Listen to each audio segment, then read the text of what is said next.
ప్రతి ఒక్కరూ తన స్వరూపాన్ని మర్చిపోయారు. నేను ఆత్మ అన్న విషయం మర్చిపోయారు. జన్మ తీసుకోగానే మర్చిపోతారు. విచిత్రం. కానీ మళ్ళా శరీరాన్ని వదలగానే, చనిపోగానే మళ్ళా తెలుసుకుంటారు. జన్మతో స్వరూపాన్ని మర్చిపోతారు. మరణంతో తన స్వరూపాన్ని తెలుసుకుంటారు. తన స్వరూపాన్ని మర్చిపోవడం వల్లే మాయలో పడిపోతాడు. మరణించిన తర్వాత తన స్వరూపాన్ని తెలుసుకుంటాడు కాబట్టి మాయలోంచి బయటపడతాడు. అక్కడ మాయ ఉండదు, వాస్తవం ఉంటుంది.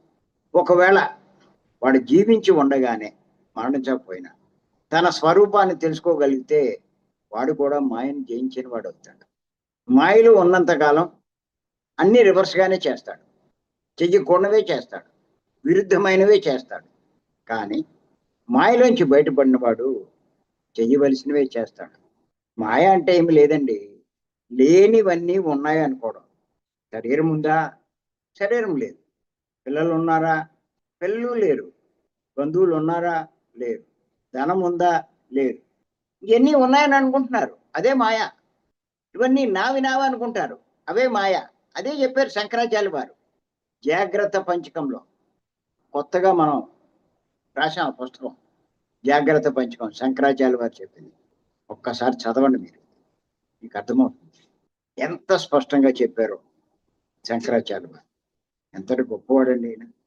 బౌద్ధ మతంలో ఉన్న భారతదేశాన్ని 3 సార్లు కన్యాకుమారి నుంచి కాశ్మీర్ దాకా తిరిగి కాలినడకన హిందూ మతంగా మార్చేశాడు. అంత శక్తివంతుడు, అంత జ్ఞానవంతుడు. అన్ని సామాన్యంగా తీసుకోవడానికి లేదు. ఎన్ని గ్రంథాలు రాశాడు, ఎన్ని పుస్తకాలు రాశాడు. భజ గోవిందం, వివేక చూడమని, ఇలాగా ఎన్నెన్నో ఎన్నెన్నో అజ్ఞానులందరినీ జ్ఞానం వైపు నడిపించాడు. ద్వైతం నుంచి అద్వైతం వైపు నడిపించాడు.